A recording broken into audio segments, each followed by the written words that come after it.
For more on this, I'm now joined by Alex Booth, Head of Market Analysis at Kepler. Alex, hello, thanks for joining us. I wanted to start by asking about the price movement today. They seem to be very sensitive week on week to those weekly stockpile figures out of the United States. So why is that moving the market? Hi, good to be on today. I think it's a fairly muted move at the moment. We've seen some kind of very large volatility in Brent prices, WTI prices through the course of last week, following on from the Suez blockage crisis. Yes, there's been a draw, but in the scheme of things, and looking at the kind of the US picture relative to the global picture, it's not that large. We've seen production increase and refinery runs increase at the same time, so it's generally kind of heading in the more constructive direction.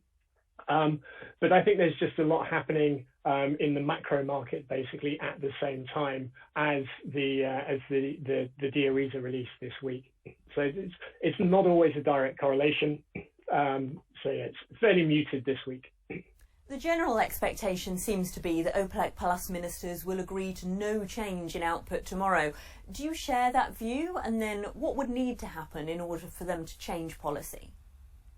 Yeah, I think it's the sensible path for the time being. The data out there is still quite mixed. Yes, we're taking off the water at the moment. So March, we saw imports higher than exports across the month as a whole on a global basis. But at the same time, we saw crude inventories onshore increase. So you're getting kind of a slightly more constructive picture from the waterborne market, but we're still building inventories. We haven't really drawn inventories at all through the last quarter on a global basis. So I think OPEC Plus, the ministers are going to be looking at that data and saying, well, yes, we're cutting. We've seen an additional cut through March versus what we saw in February for the group. So there was more discipline there. But despite that fact, then just not seeing those significant draws in onshore inventories. And I think that's what they really need to see to gain confidence to say, okay, we can kind of start to open up the taps again, start producing again. The price of Brent crude is up about 25% overall in the first quarter, which ends today. Where do you think they're heading? The eternal question of what's going on with crude prices. I think we're likely to see a bit of softening here for the reasons I was giving earlier around it's not a particularly clear picture in terms of what's happening. You're referencing the good data coming out of China, good employment data in the US, for example, but we're seeing a worsening picture across continental Europe.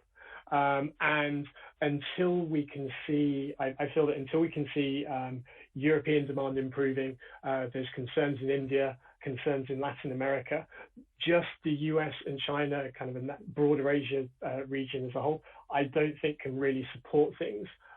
Can support the Brent price going forwards. We need to see positive demand across the rest of the world to really see any kind of strength from this point, I feel.